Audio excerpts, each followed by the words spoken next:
This video is on request of one of my students और ये topics हैं जिन topics को उन्होंने रिक्वेस्ट किया। Image formation by a mirror, combination of lenses जो कि एक कॉन्वेक्स और कॉन्केव लेंस का कॉम्बिनेशन होता है लेकिन डिस्टेंस कॉम्बिनेशन, रिफ्रैक्टिव इंडेक्स क्या होता है और इमेज की कितनी टाइप्स होती हैं उसका एक कंसेप्ट हमको चाहिए है ह्यूमन आई के एतबार से कि हमारी आंख में कितनी तरह की इमेजेस बनती हैं। ठीक है, ओके। ये चारों टॉपिक्स फिजिक्स की एक फील्ड है जिसे हम कहते हैं ऑप्टिक्स। ऑप्टिक्स से बिलोंग करते हैं और उसके कुछ बेसिक से टॉपिक्स आएंगे। अच्छा, इमेज फॉर्मेशन, सबसे पहले तो ये देखते हैं कि इमेज क्या होती है और इमेज से भी पहले कुछ टर्म्स हैं जो हम इस्तेमाल करते हैं। उसमें पहली टर्म होती है जिसे हम कहते हैं ऑब्जेक्ट। ठीक है, हम मिसाल के तौर पे लेते हैं कि ये एक हमारा मिरर है, प्लेन मिरर होगा या स्फेरिकल, कोई सा भी मिरर हो।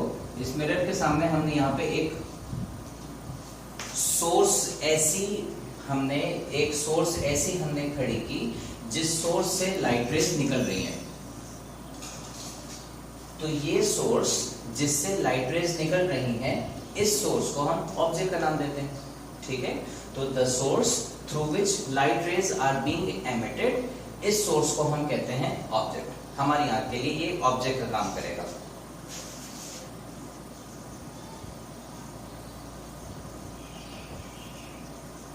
Source which emits light rays. ठीक है,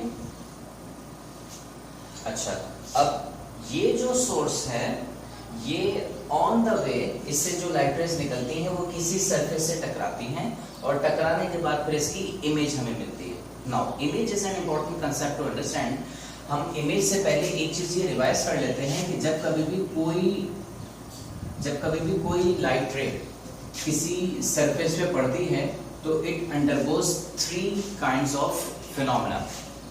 सबसे पहले जब कोई लाइट रे किसी भी सरफेस पे पड़ती है तो उस सरफेस पे वो 3 तरह के फिनोमेना अंडरगो करती है। सबसे पहला, जब कोई लाइट रे किसी भी सरफेस पे पड़ेगी, कुछ हिस्सा उस लाइट रे का रिफ्लेक्ट हो जाता है और यानी कि टकरा के वापस उसी मीडियम में चला जाता है जिस मीडियम से ये लाइट रे आई थी। यानी कि वन लाइट रे या वन कंपोनेंट ऑफ दिस रे विल गो लाइक दिस। इसको हम कहते हैं रिफ्लेक्टेड रे।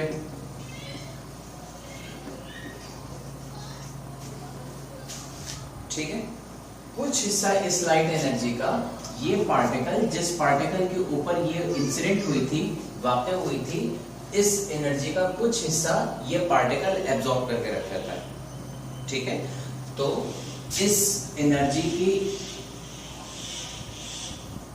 इससे को हम एब्जॉर्प्शन कहते हैं। वो लाइट रे जिस भी मीडियम पे या जिस भी मीडियम के पार्टिकल पे पड़ती है, कुछ हिस्सा उस लाइट एनर्जी का रिफ्लेक्ट होकर वापस चला जाता है उसी मीडियम में जहां से आया था, उसको हमने रिफ्लेक्टेड रे का नाम दे दिया। और कुछ एनर्जी वो पार्टिकल अपने पास एब्जॉर्ब करके रखता है। ठीक है, और जो एनर्जी बच जाती है उससे ये पार्टिकल फिर आगे मूव करता है। इस एनर्जी को जो एब्जॉर्प्शन के बाद बच गई, लाइट का वो हिस्सा या वो एनर्जी लाइट की जो एब्जॉर्प्शन के बाद रह गई, सारी एब्जॉर्ब नहीं हो सकी, जो हिस्सा बच गया लाइट का, वो आगे मीडियम में ट्रेवल करना शुरू कर देता है। इसको हम ट्रांसमिटेड रे, जिसको ज्यादा कॉमनली रिफ्रैक्टेड रे भी कहते हैं।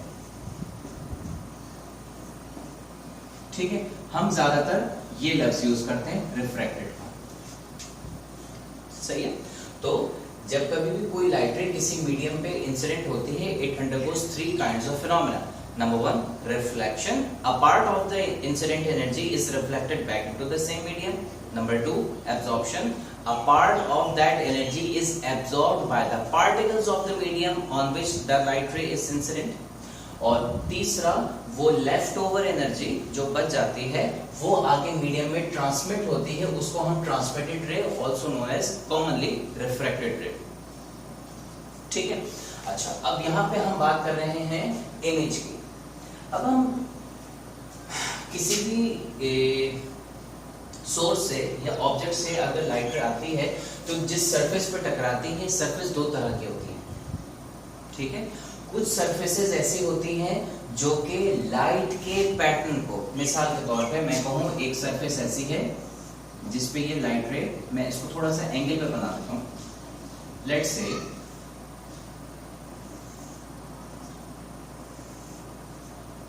एक सोर्स हमने ऐसी ली जिससे ये 3 लाइट रेज आ रही हैं, ठीक है।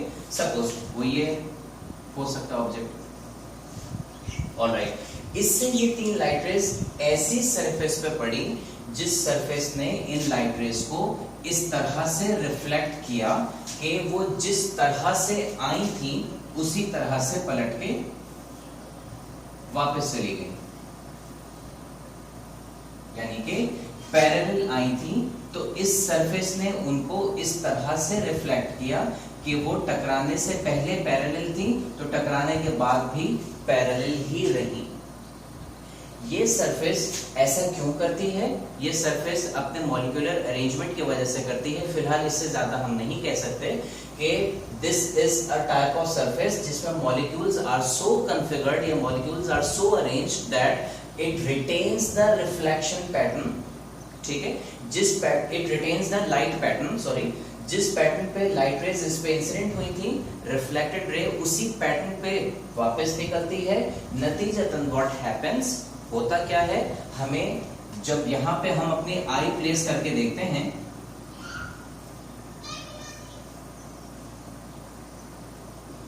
तो हमारी आंख में ये 3 लाइट रेज आ रही हैं। ये 3 लाइट रेज कौन सी लाइट रेज हैं? ये वही लाइट रेज हैं, ये उसी पैटर्न पे आने वाली लाइट रेज हैं जो कि इस जगह से आई थी, ठीक है। नतीजतन हमें इस सरफेस, हमें ये लाइट रेज दिख रही है। अब ये जो भी इंफॉर्मेशन लेके जा रही हैं ये हमें वो दिखाएंगे। ये इंफॉर्मेशन बिल्कुल सिमिलर है ओरिजिनल इंफॉर्मेशन के, इसलिए व्हाट वी सी हियर, ठीक है, इन 3 लाइट रेज से आने वाली जो हमें इंफॉर्मेशन दिखती है वो बिल्कुल यही होती है, क्योंकि ये लाइट का पैटर्न तो ये था जो इसने ओरिजिनेट किया था। इसलिए इस सरफेस में जब हम देखते हैं तो हमें ये ऑब्जेक्ट यहां बनता हुआ नजर आता है, ठीक है। तो ये ऑब्जेक्ट हमें यहां बना हुआ नजर आएगा और ऐसा अपीयर होगा कि ऑब्जेक्ट यहां कहीं रखा हुआ है और इससे ये लाइट रेज हमारी आंख में एंटर होगी, ठीक है। इस सरफेस को, अच्छा, इसी तरह से एक और सरफेस भी होती है, उसको हम ऐसा बना देते हैं कि उसके ऊपर जब लाइट रेज इंसिडेंट होंगी तो वो लाइट को सेम पैटर्न पे रिटेन नहीं रख पाती। कुछ सरफेसेस लाइट को सेम पैटर्न पे रिटेन रखती हैं, कुछ नहीं रख पाती, यानी कि ये इसको अपनी तरफ से एक न्यूली जनरेटेड पैटर्न पे लाइट रेज को रिफ्लेक्ट करेगा। एक लाइट रे यहां चली गई, एक यहां चली गई, एक ऐसे चली गई, ठीक है। They are not parallel to each other. लिहाजा अब जब हम अपनी आई से इसको साइड करने की कोशिश करेंगे तो what we will be seeing is not the original pattern जैसा कि इस सोर्स से हमें मिला था, ठीक है। ये एक नया पैटर्न है। ये पैटर्न कहां से आया? ये पैटर्न इस हिस्से से आया, इस दीवार से या इस सरफेस से आया। तो हमें अब जो दिखेगा वो इंफॉर्मेशन दिखेगी जो ये लाइट रेज आ रही हैं या कैरी करके आ रही हैं। ये लाइट रेज क्या कैरी कर रही है? यहाँ की इंफॉर्मेशन, यहाँ की। अब सर्टनली ये वो पैटर्न वाली लाइट रेज नहीं है, तो अब हमें ये ऑब्जेक्ट तो नहीं दिखता, अब हमें ये पैटर्न जिसने बनाया है वो दिखेगा। ये पैटर्न हमें बनाते हुए दिखा ये, तो अब हमें जब दिखता है तो ये सरफेस दिखती है। और ऐसा होता है, कुछ सरफेसेस ऐसी होती हैं जिनको जब आप देखते हैं तो आपको सरफेस नजर आता है, कुछ ऐसी सरफेसेस होती हैं कि जिसमें आप देखते हो तो आपको ओरिजिनल सोर्स जैसे कि लाइट है या बल्ब है या सूरज है, आपको उन सरफेसेस के ऊपर उनकी इमेजेस दिखना शुरू होती हैं, ठीक है। और वो क्यों होती है? अब हमें अंदाजा हुआ कि जो सरफेस सोर्स से, ऑब्जेक्ट से आने वाले पैटर्न को एज इट इज रिपीट कर दे, ठीक है, वो आपको जो इमेज दिखाएगी वो एक्चुअल सोर्स की ही इमेज दिखाएगी। और कुछ सरफेसेस ऐसी होती हैं जिनके पार्टिकल्स उस इंसिडेंट रे के पैटर्न को बरकरार नहीं रख पाते, बल्कि एक नया पैटर्न जनरेट करते हैं जो कि पुराने वाले पैटर्न से मुख्तलिफ होता है। तो अब जब ये नया पैटर्न हमारी आंख में जाएगा तो ये जो कुछ भी इंफॉर्मेशन कैरी करके ला रहा है हम ये देखेगा। तो ये क्योंकि पुराने ऑब्जेक्ट वाला पैटर्न नहीं है, लिहाजा हमें पुराना ऑब्जेक्ट नहीं देखेगा, बल्कि जिसने ये पैटर्न क्रिएट किया है this portion of the wall, अब हमें ये वाला पोर्शन देखेगा। ऐसी सरफेसेस को जो कि एज इट इज लाइट को रिफ्लेक्ट करके सेम पैटर्न पे हमें ओरिजिनल सोर्स की इंफॉर्मेशन दिखाती हैं, इनको हम मिरर कहते हैं। और ऐसी सरफेसेस को, ये हमारी नॉर्मल सरफेस हो गई, जैसे कि वॉल हो गई, जैसे कि ये बोर्ड हो गया। मैं इस वक्त इस वॉल को जब देखता हूं तो मुझे इस वॉल पे अपना अक्स नजर नहीं आ रहा, हालांकि मुझसे भी लाइट रेज इस पर पड़ रही हैं, लेकिन मुझे इस पे अपना अक्स नजर नहीं आ रहा। तो मुझे जो चीज दिख रही है वो एक नया पैटर्न है इसकी जानिब से, लिहाजा ये मेरे लिए एक इर्रेगुलर सरफेस की हैसियत रखेगी और ये मिरर एक रेगुलर सरफेस होगी।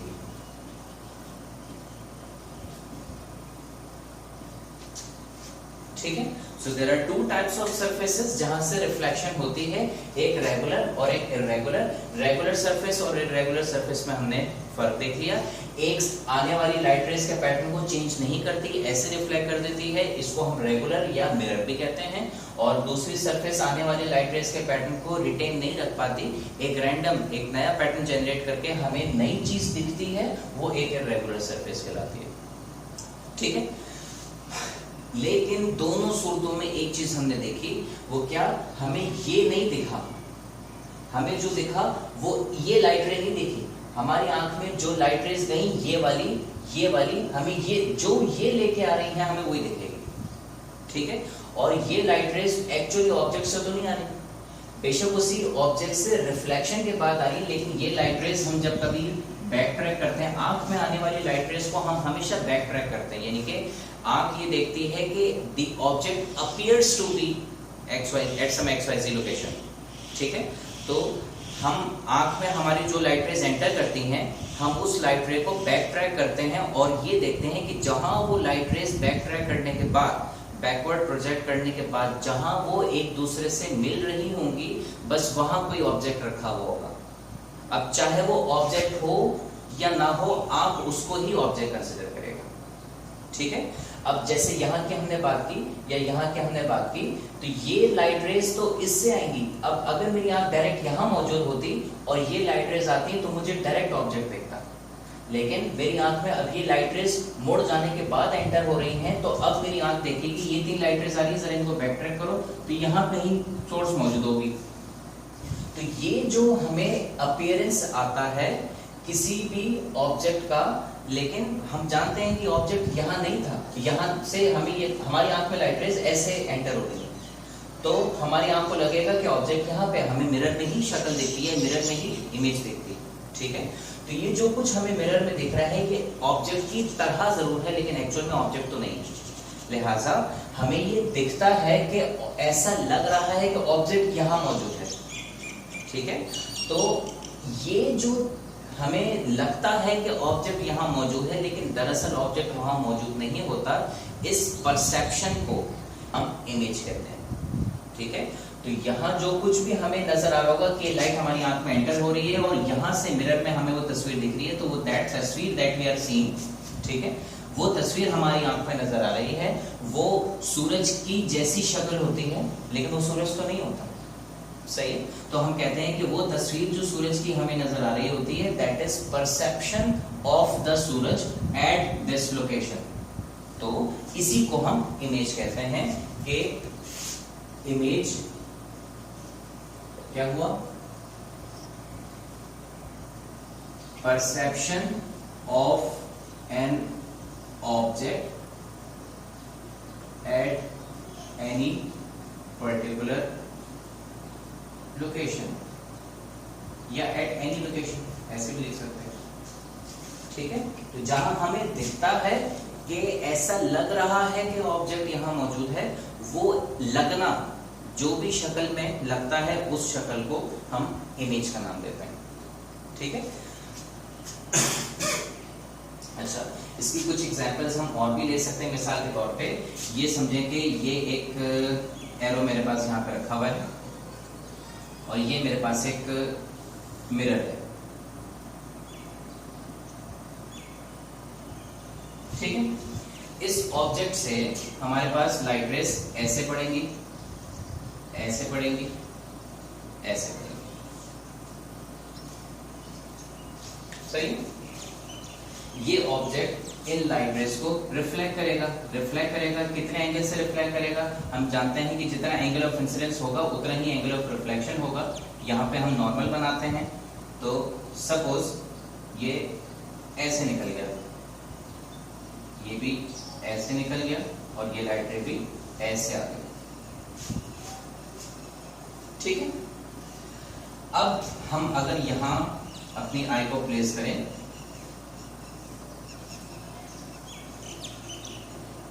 तो हमें यहां पे ये लाइट रेस ऐसे, ये हमारी आंख में एंटर होंगी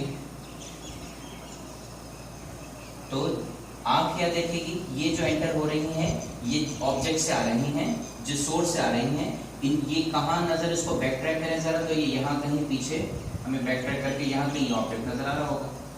अब ये वाली लाइट रे जहां मौजूद है ये इसका हेड बना रही है, तो हमारी आंख में इस वाली लाइट रे से बैक ट्रैक करने पे हेड ही अपीयर हो रहा होगा। ये वाली लाइट रे बॉडी का और ये वाली लाइट रे इसके फीट का पोर्शन है, तो हमें ये ऑब्जेक्ट एक ऐसे दिख रहा होगा, हालांकि ऑब्जेक्ट यहाँ मौजूद नहीं है, ठीक है। तो ऑब्जेक्ट ये रहा और हमारी आंख में रिफ्लेक्शन के बाद जो लाइट रेज एंटर हो रही हैं उनको बैक ट्रैक करने पे लग रहा है कि ऑब्जेक्ट यहाँ कहीं मौजूद है। सो यहाँ पे हमें इस ऑब्जेक्ट का परसेप्शन आ रहा होगा, ये ऑब्जेक्ट हमें यहाँ बनते हुए नजर आ रहा होगा, इसको हम इमेज कहेंगे, क्योंकि ये एक्चुअल ऑब्जेक्ट नहीं है, ऑब्जेक्ट की छवि, ऑब्जेक्ट का अक्स हमें नजर आ रहा है, तो उस अक्स को यहाँ इमेज का नाम देते हैं, ठीक है। So this is just an illusion, इसे हम ऑप्टिकल इल्यूजन कहते हैं कि हमें लग रहा है यहाँ मौजूद है लेकिन एक्चुअली यहाँ मौजूद नहीं होता। सो इस परसेप्शन ऑफ ऑब्जेक्ट को, जो कि हमें किसी भी जगह पे दिख सकता है, उस जगह पे बनने वाली इमेज को हम कहते हैं। अब हम आते हैं इमेज फॉर्मेशन बाय मिरर। और मिरर क्या है वो भी हमने समझा, एक ऐसी सरफेस जो आने वाली लाइट रेस के पैटर्न को उसी तरह से रिफ्लेक्ट कर देती है, वो मिरर कहलाती है, ठीक है। और इफेक्ट क्या होता है? इफेक्ट ये होता है कि हमें वो ओरिजिनल ऑब्जेक्ट ही नजर आ रहा होता है उस जगह पे जहां से वो लाइट रे रिफ्लेक्ट होके हमें मिल रही होती है। तो मिरर इसीलिए हमें हमारा अक्स दिखाता है, बिकॉज मिरर की एबिलिटी है कि जब वो हमसे लाइट रेस रिसीव करता है, सेम पैटर्न पे पैरेलल आ रही हैं या कितने भी एंगल पे आ रही हैं, उसी पैटर्न पे वो रिफ्लेक्ट करके दे देता है, ठीक है। ये मिरर कितनी तरह के होते हैं? तो मिरर तो कौन बनता है? सरफेस बनती है, ठीक है। Mirror is a kind of surface. Surfaces दो तरह की हो सकती हैं। एक सरफेस हो सकती है हमारी स्ट्रेट लाइन, और एक सरफेस हमारी हो सकती है जरा सी कर्व सी। ये जो स्ट्रेट लाइन सरफेस होती है, ये जो मिरर बनाती है, इसको हम प्लेन मिरर कहते हैं, और ये जो सरफेस होगी इसको हम स्फेरिकल या कर्व मिरर कह देंगे। बाय द वे, तीन तरह की शेप्स हो सकती हैं। एक प्लेन सरफेस होती है, ये प्लेन मिरर बनाएगी, एक स्फेरिकल सरफेस होती है कर्व, ठीक है, और एक सिलिंड्रिकल सरफेस भी होती है। सिलिंड्रिकल सरफेस में स्फेरिकल और प्लेन दोनों पोर्शन मौजूद होते हैं। तो ये हिस्सा अपेरेंटली आपको प्लेनर लगता है, और ये हिस्सा जो इसका बल्ज हमें आ रहा होता है ऐसे, ये स्फेरिकल जैसा लगता है, ठीक है। तो हम बहरहाल, क्योंकि नेचुरल शेप, नेचुरल कर्व कौन सा होता है? स्फेरिकल होता है। कैसे पता? क्योंकि जब free falling drop of water को हम देखते हैं तो it always acquires spherical shape. So we say कि जो नेचुरल कर्व शेप होती है वो कौन सी होती है? स्फेरिकल होती है। इसलिए हम सिलिंड्रिकल के बजाय हम प्लेन और स्फेरिकल सरफेसेस देखते हैं। अब मिरर बनाने का तरीका, किसी ऐसे मटेरियल को इस्तेमाल करें जिस मटेरियल के अंदर ये क्वालिटी हो कि वो रिफ्लेक्शन पैटर्न को चेंज ना करे। उसके लिए हम जानते हैं सिल्वर एक मटेरियल ऐसा होता है, मर्क्यूरी एक मटेरियल ऐसा होता है, ठीक है।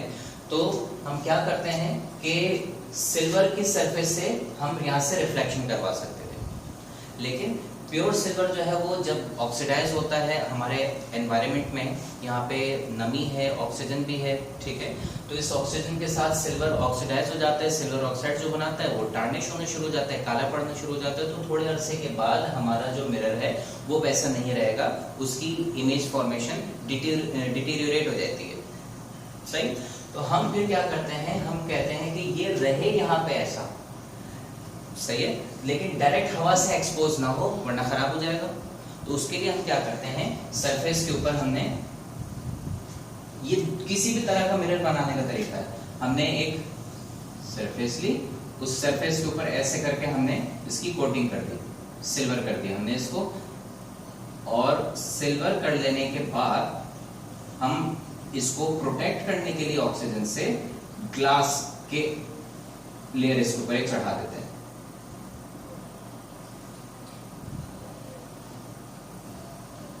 ठीक है, तो ये एक्चुअल हमारी सिल्वर सरफेस यानी कि रिफ्लेक्ट करने वाली सरफेस है, और ये उसके ऊपर ग्लास की एक ट्रांसपेरेंट मीडियम की हमने प्रोटेक्टिव लेयरिंग चढ़ा दी ताकि ये ऑक्सीजन से महफूज रहे और खराब होने से बच जाए। अच्छा, हम रिफ्लेक्शन एक साइड से करवाते हैं, दोनों साइड एक ही जैसी है, ठीक है, तो यहां से मैं रिफ्लेक्शन करवाऊं या यहां से रिफ्लेक्शन कराऊं, क्योंकि यहां से भी प्लेन सरफेस, यहां से भी प्लेन सरफेस, तो जिस तरह से इमेज हमें यहां दिखेगी उसी तरह से इमेज हमें यहां से भी दिखेगी।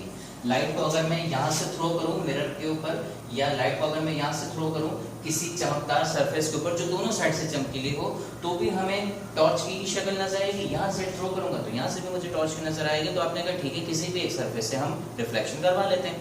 तो एक सरफेस से मैंने रिफ्लेक्शन करवा ली, दूसरी सरफेस को हमने इसको ब्लैक कर दिया, ठीक है, तो ये ब्लैक कर देने से ये हमारी पॉलिश सरफेस हो गई, ये या रिफ्लेक्टिंग सरफेस हो गई, ये हमारी पॉलिश सरफेस हो गई, ये नॉन रिफ्लेक्टिंग सरफेस हो गई।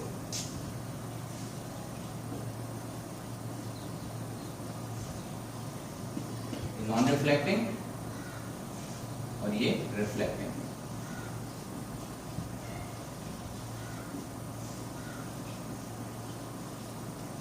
सही, इसी तरह से ये स्फेरिकल सरफेस भी हमारे पास होगी।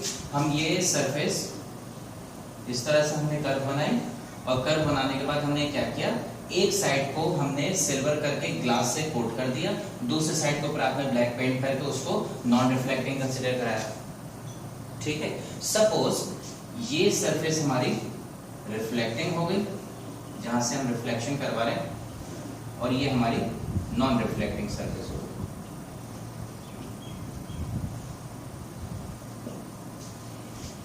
लेकिन इस दफा हमें ये नजर आ रहा है कि क्योंकि दोनों सरफेसेस एक जैसी नहीं हैं, ये इनसाइड कर्व वाली है, ये आउटर कर्व है, यानी कि ये बल्जिंग साइड है, लिहाजा दोनों सरफेसेस अलग अलग होने की वजह से अगर मैं यहां से इमेज फॉर्मेशन देखूंगा वो अलग, और यहां से इमेज बनते हुए देखूंगा तो वो अलग तरह की होगी। तो आपने कहा ये तो प्लेन मिरर की तरह नहीं है, लिहाजा यहाँ पे हम दोनों को अलग अलग कंसीडर करते हैं। तो एक मिरर हमने ऐसा बनाया जिसमें इनर सरफेस रिफ्लेक्टिंग और आउटर को हम नॉन रिफ्लेक्टिंग बना देते हैं, ठीक है, और दूसरा मिरर हम ऐसा बना देंगे इसका उल्टा कि जिसमें हम यहाँ नॉन रिफ्लेक्टिंग सरफेस रखेंगे और इस साइड को जो कि बल्जिंग साइड है इसको हम रिफ्लेक्टिंग बना देंगे, और इनर साइड हमारी नॉन रिफ्लेक्टिंग हो जाएगी इस तरह। तो स्फेरिकल मिरर दो तरह के हो गए। So we have two types of spherical mirrors. One spherical mirror is such whose inner side is reflecting and the outer is non reflecting, and the other spherical mirror is the converse, जिसमें inner side is non reflecting while the image is obtained from the outer side which is the reflecting surface। इस हिसाब से हमने कहा कि ऐसा mirror जिसकी inner side reflecting होती है और आउटर नॉन रिफ्लेक्टिंग, एक याद रखें रिफ्लेक्टिंग साइड याद रखें क्योंकि हमारा काम रिफ्लेक्टिंग से ही होगा। तो ऐसा स्फेरिकल मिरर जिसमें इनर साइड रिफ्लेक्टिंग यानी कि इमेज फॉर्मेशन का काम करेगी, उस स्फेरिकल मिरर को हम कॉन्केव मिरर कहते हैं। So a concave mirror is a spherical mirror whose inner side is reflecting, or the other one would be convex mirror। So convex mirror क्या हुआ? It is a type of spherical mirror whose outer side is reflecting, ठीक है, या which reflects from the outer side, या which shows image from the outer side of the mirror। ठीक है। सो ये हमारे दो तरह के स्फेरिकल मिरर्स हैं, हमें बारी बारी इन दोनों स्फेरिकल मिरर्स को देखना है। तो अभी जो हमने देखा वो ये देखा कि रिफ्लेक्टिंग सरफेसेस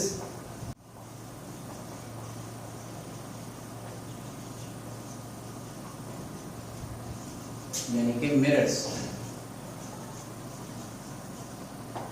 दो तरह के हैं।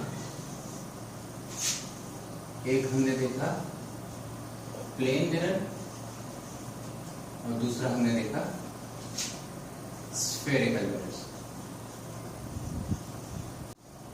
प्लेन में तो इस साइड से या उस साइड से कैसे भी आप इमेज फॉर्मेशन करवाएं एक ही जैसी रहती है, जैसे प्लेन मिरर की कोई टाइप नहीं। स्फेरिकल मिरर की मजीद हमने दो टाइप्स देखी, एक कहलाती है कॉनकेव और दूसरी टाइप कहलाती है कॉन्वेक्स मिरर। ठीक है, कॉनकेव मिरर क्या है? इनर साइड इज रिफ्लेक्टिंग और कॉन्वेक्स क्या है? Outer side is reflecting. ठीक है, ओके। अब हम देख रहे हैं सबसे पहले image formation by number 1 concave mirrors.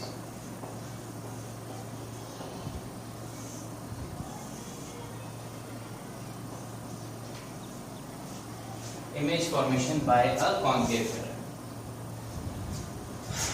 अच्छा, इसमें हम ये जानते हैं कि ऑब्जेक्ट को मुख्तलिफ पोजीशंस पे रखा जाता है। तो उससे पहले जरा हम ये देख लें कि मिरर से रिलेटेड कुछ इंपॉर्टेंट पॉइंट्स या पोजीशंस थी। दोनों मिरर्स में ऐसे ही होगा, चाहे वो कॉन्वेक्स मिरर हो कि कॉनकेव मिरर हो। ठीक है, किसी भी ग्लास के या एक कर्व पोर्शन को आपने ग्लास के मिरर बना दिया, inner side reflecting, outer side आपने उसकी नॉन रिफ्लेक्टिंग बना दी, तो ये कॉनकेव मिरर बन गया।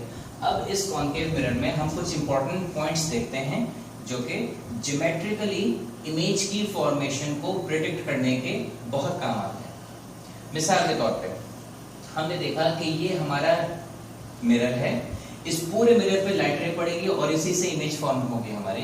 तो आपने कहा मिरर का ये हिस्सा पूरा टॉप टू बॉटम जो कि लाइट रे से एक्सपोज हो रहा है और इमेज फॉर्म करेगा, इस पूरे हिस्से को हम अपर्चर का नाम देते हैं।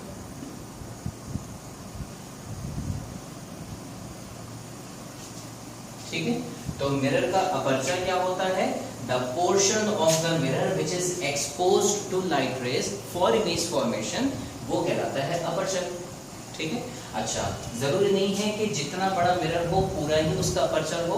हम उसको अगर यहाँ से कवर कर दें और सिर्फ इतना हिस्सा लाइट रे से एक्सपोज करें, तो जितना हिस्सा लाइट रे से एक्सपोज हो जाएगा वो अपर्चर कहलाएगा। ठीक है, तो पूरा मिरर जरूरी नहीं है कि आप इस्तेमाल करें। हम कभी पूरे मिरर का एक छोटा सा हिस्सा भी इस्तेमाल कर रहे होते हैं, तो वो छोटा सा हिस्सा वो जो इस्तेमाल हो रहा है that will be termed as an aperture. अच्छा, इस स्फेरिकल मिरर के सेंटर से हम एक इमेजिनरी लाइन ड्रॉ करते हैं। ये कंप्लीट करने पे हम नजर आएगा हमें कि ये स्फेयर होगा पूरा। ठीक है, अब अगर ये स्फेयर है तो इस स्फेयर का अपना कुछ ना कुछ सेंटर भी होगा, इस स्फेयर का अपना रेडियस, इस स्फेयर का अपना डायमीटर भी होगा। हम इस वाले हिस्से की बात कर रहे हैं अभी। ठीक है, तो यहां से हमने एक ग्लास का हिस्सा काटा, उसको मिरर बनाया, दूसरी साइड को नॉन रिफ्लेक्टिंग बना दिया। अब ये हिस्सा हम देख रहे हैं, समझे, ये गया और ये लाइन हमें ड्रॉ हुई भी नजर नहीं आती, ये तो हमने खुद से ड्रॉ की है। So it is an imaginary line. ये वो इमेजिनरी लाइन है जो कि उस ओरिजिनल ग्लास स्फीयर के सेंटर से इस स्फेरिकल मिरर के सेंटर को कोइंसाइड करती है। ठीक है, तो ये जो हमारी इमेजिनरी लाइन है जो कि centre of the glass, centre of the spherical mirror और सेंटर ऑफ द ग्लास, जिसका ये ग्लास स्फीयर जिससे हमने ये बनाया है, ये एक सेंटर से हमने लाइन स्फीयर से पास करवा दी, ठीक है। इस लाइन को हम कहते हैं एक्सिस, और कौन सा एक्सिस? प्रिंसिपल एक्सिस, ठीक है। एक्सिस और भी हो सकते हैं, अगर सेंटर के बजाय जरूरी है कि हम सिर्फ मिरर के सेंटर से एक इमेजिनरी लाइन खींचें, हम मिरर के सेंटर से हटके इमेजिनरी लाइन खींच सकते हैं, यस बिल्कुल पॉसिबल, यहां से कर सकते हैं, बिल्कुल पॉसिबल। तो हम ये भी एक्सिस कहलाएंगे, लेकिन ये सेकेंडरी एक्सिस कहलाएंगे, ये भी सेकेंडरी है, ये भी सेकेंडरी है, लेकिन ये प्राइमरी कहलाएगा, ठीक है। सो किसी मिरर के मुख्तलिफ एक्सिस हो सकते हैं।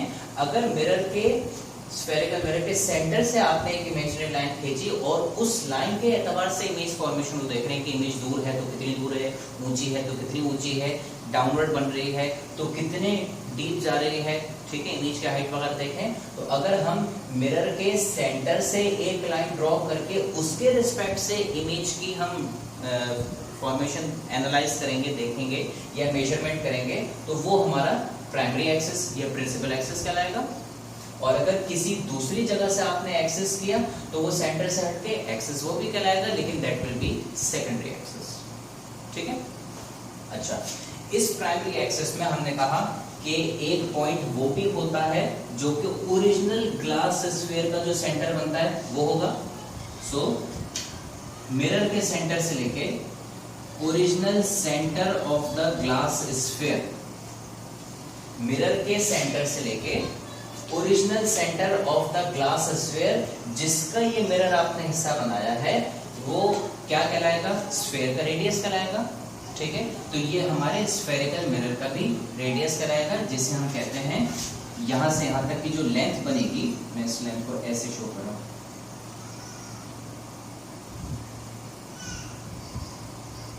ये हिस्सा हमारा कैपिटल आर हम इसको कहते हैं, और इस कैपिटल आर का मतलब हो गया रेडियस ऑफ कर्वेचर। हमें समझ आता है ये ओरिजिनल ग्लास स्फीयर का जो रेडियस होगा वो रेडियस ऑफ कर्वेचर कहलाता है। कर्वेचर क्यों? क्योंकि कर्व सरफेस है, ठीक है। और ये कहां से कहां तक होता है? ओरिजिनल ग्लास स्फीयर के सेंटर से लेके मिरर जो आपने काटा है उसके सेंटर तक का फासला, चाहे ये वाला हिस्सा हो चाहे ये वाला हिस्सा हो, यहाँ के सेंटर से, चाहे ये वाला आपने काटा हो चाहे यहाँ से काटा हो, तो यहाँ से मिरर के सेंटर तक, बस मिरर के सेंटर से लेके ग्लास स्फीयर के सेंटर तक जो रेडियस बनेगा that will be your radius of curvature, ठीक है। इस रेडियस ऑफ कर्वेचर का जो लास्ट या फार पॉइंट होता है ये, इसको हम सेंटर ऑफ कर्वेचर भी कहते हैं, ठीक है। जो सेंटर ऑफ द स्फीयर होगा वो हमारा सेंटर ऑफ कर्वेचर भी कहलाएगा, सही है। इस सेंटर ऑफ कर्वेचर का हाफ अगर हम निकालें, ठीक है, तो ये सेंटर ऑफ कर्वेचर का जो हाफ होता है, इस half of the centre of curvature या mid point of the centre of curvature कह लीजिए, या half of the radius of curvature कह लीजिए। इस पॉइंट पे, इस पॉइंट को हम फोकसिंग पॉइंट या फोकल पॉइंट या प्रिंसिपल फोकस कहते हैं। तो एफ सी हमारा हो गया सेंटर ऑफ कर्वेचर, एफ हमारा हो गया फोकस, तो सी हमारा हो गया सेंटर, ठीक है। क्यों प्रिंसिपल फोकस कहलाता है? Because it is lying on the principal axis, ठीक है। प्रिंसिपल एक्सिस के अलावा किसी दूसरे लाइन पे होता तो वो सेकेंडरी फोकस, सेकेंडरी पॉइंट कहलाता है, ठीक है। ये प्रिंसिपल फोकस जिसको हम इन शॉर्ट फोकस कहते हैं, ये हो गया। ये 3-4 इंपॉर्टेंट पॉइंट्स हैं। अच्छा, और आखिरी में ये मिरर के सेंटर को जो आपने मार्क किया, इस पॉइंट को हम पोल ऑफ द मिरर कहते हैं, मिरर का पोल। मिरर का जो सेंटर है वो पोल हो गया, और ओरिजिनल ग्लास स्फीयर का जो सेंटर है वो सेंटर ऑफ कर्वेचर सी हो गया। पोल और सेंटर ऑफ कर्वेचर का जो मिड पॉइंट होता है प्रिंसिपल एक्सिस के ऊपर, वो प्रिंसिपल फोकस कहलाता है, ठीक है। और मिरर का वो हिस्सा जो कि इमेज फॉर्मेशन के लिए काम करता है, जिस पे लाइट रेज पड़ रही होती हैं, उसको हम मिरर का अपर्चर कहते हैं, ठीक है, जिसको हाइट ऑफ द मिरर भी कहा जा सकता है या कहीं कहीं कहते हैं। ये 4 पोजीशंस हमें पता होनी चाहिए। अपर्चर क्या है, पोल क्या है, फोकस क्या है और सेंटर ऑफ कर्वेचर क्या है, along with more important radius of curvature. ठीक है। अच्छा, इस मिरर की कुछ अपनी खासियतें हैं कि इसके ऊपर जब लाइट रेज पड़ती हैं तो वो लाइट रेज कैसे जाती हैं, ये हमें ज्योमेट्रिकल ऑप्टिक्स में हम पढ़ते हैं। ज्योमेट्रिकल ऑप्टिक्स का मतलब क्या है? ज्योमेट्रिकल ऑप्टिक्स में हम ये पढ़ते हैं कि लाइट जब किसी मिरर पे या लेंस पे पड़ती है तो उसके आने और जाने के पाथ को हम ज्योमेट्री के जरिए प्रिडिक्ट कर सकते हैं कि वो कहाँ से आएगी, तो उसका रिटर्न पाथ क्या होगा, या वो कहाँ से किन पॉइंट से गुजरते हुए जाएगी। इस ड्रॉ करके इमेज को प्रिडिक्ट कर लेना या लाइट के पाथ को ट्रेस कर लेना, ये ज्योमेट्रिकल ऑप्टिक्स कहलाता है। ठीक है, और इसी के जरिए हम प्रिडिक्ट करते हैं इमेज फॉर्मेशन। और यही हमें अभी पढ़नी है कि कुछ सिलेक्टेड पॉइंट्स हैं, उन पॉइंट्स पे अगर ऑब्जेक्ट हमारे पास आएगा तो उसकी इमेज कहाँ कहाँ होगी या उसकी इमेज कहाँ कहाँ बन सकती है और कैसी इमेज बनेगी। उसके लिए हमें 3 तरह की लाइट रेज अगर पता हो तो हमारे लिए जिंदगी आसान। देखिए, इमेज बनती कहाँ है, याद रखिएगा, इमेज उस जगह बनती है जहां पे 2 रिफ्लेक्शन या रिफ्रैक्शन के बाद लाइट रेज एक दूसरे को मीट करती हैं। तो इमेज फॉर्मेशन किस जगह मिलेगी? where 2 reflected या 2 refracted light rays intersect each other। सही है? तो point of image formation is the point of intersection of 2 reflected or refracted ray। अब इंटरसेक्ट कराने के लिए since we need to have at least 2 lines, इसलिए mirror से भी कम 2 तरह की रिफ्लेक्टेड रेज हमें पढ़नी चाहिए हैं, हम 3 पढ़ लेते हैं। सही है, कभी किसी जगह जरूरत पड़ जाए। पहली लाइट रे फोकस से अगर पास होगी, पहली लाइट रे अगर parallel to principal axis pass करेगी तो रिफ्लेक्ट कर लेने के बाद वो हमेशा फोकस से पास होती हुई नजर आती है। लाइट रे नंबर 1, लाइट जो कि प्रिंसिपल फोकस के पैरेलल इंसिडेंट हो मिरर पे, रिफ्लेक्शन के बाद हमेशा प्रिंसिपल फोकस से ही पास होगी। This is ray number 1। Parallel to principal axis will reflected through the focus of the mirror. दूसरी लाइट रे इसी का उल्टा, क्या? अगर फोकस से आएगी तो पैरेलल हो जाएगी, ऐसे भी हम देख सकते हैं। ठीक है। अच्छा, ये 2 लाइट रेज हमारे पास हो गए। तीसरी लाइट रे वो ये कि अगर कोई लाइट रे डायरेक्टली पोल पे इंसिडेंट होती है तो जितने एंगल पे पोल से इंसिडेंट हुई है, सपोज 60 डिग्री पे इंसिडेंट हुई है तो उतने ही एंगल से ये पोल से रिफ्लेक्ट बैक हो जाएगी। अगर 60 से आई है तो 60 से चली जाएगी, 40 से आई है तो 40 से चली जाएगी, 45 से आई है तो 45 पे चली जाएगी, 0 से आएगी तो 0 से ही चली जाएगी। ठीक है, तो ये 3 रेज हमारे लिए बहुत काम की होती हैं। पहली लाइट रे जो पैरेलल टू प्रिंसिपल एक्सिस हो, टकराने के बाद फोकस। दूसरी लाइट रे उसी को उल्टा, अगर फोकस से आएगी तो टकराने के बाद पैरेलल हो जाएगी। तीसरी लाइट रे पोल पे आएगी जितने एंगल पे, तो वो रिफ्लेक्ट भी उतने एंगल से हो जाएगी। डन। इस 3 से ज्यादा रेज हमें पढ़ने की जरूरत नहीं है, लेकिन एक चौथी रे के बारे में हम देख लेते हैं। अगर कोई लाइट रे सेंटर ऑफ कर्वेचर से पास होती हुई मिरर पे पड़ेगी तो रिफ्लेक्शन के बाद वापस सेंटर ऑफ कर्वेचर से ही निकल जाती है। अगेन, कोई लाइट रे अगर सेंटर ऑफ कर्वेचर से पास होती हुई, ये मैं अगर बनाऊं, सेंटर ऑफ कर्वेचर से पास होती हुई मिरर पे जाएगी तो रिफ्लेक्शन के बाद वो सेंटर ऑफ कर्वेचर से ही गुजरेगी। सेंटर ऑफ कर्वेचर से गुजरने के लिए उसके पास कोई और ऑप्शन नहीं है but to return on the same path. तो वो जिस रास्ते से आई थी पलट के उसी रास्ते से निकल जाती है, because this is the only way through which it will be passing through the centre of curvature back again. और ये जो डॉटेड लाइन से बनी हुई थी, ये भी तो वही लाइन है, सी से पास होती हुई जा रही है। और हमने कहा था कि सी से पोल पे आएगी तो जितने एंगल पे आएगी उतने एंगल से चली जाएगी। ये 0 पे आ रही है नॉर्मल से, तो 0 से ही चली जाएगी। तो इस सी से आई और ये टकरा के उस रास्ते पे गई जिस रास्ते पे सी मौजूद था, तो जिस रास्ते से आई उसी रास्ते से चली गई। तो ये चौथी रे हमें मालूम कि सेंटर ऑफ कर्वेचर से पास होती हुई मिरर पर टकराएगी तो वापस उसी रास्ते से पलट के सेंटर ऑफ कर्वेचर से गुजर जाएगी। ये हमें जरूरत नहीं पड़ती, ठीक है, हम सिर्फ पढ़ लेते हैं कि ऐसा भी कभी अगर ब्लैंक्स वगैरह में कभी पूछ लिया जाए, सो वी नो कि इस तरह की इमेज भी मौजूद होती, इस तरह की लाइट रे भी मौजूद होती है। Okay, again we will be using just 3 reflected rays. Image formation 3 तरह की रेज के हम देखेंगे और उन्हीं से हम अपनी पूरी इमेज फॉर्मेशन बाय मिरर्स, चाहे कॉन्वेक्स हो के कॉन्केव, कर लेते हैं।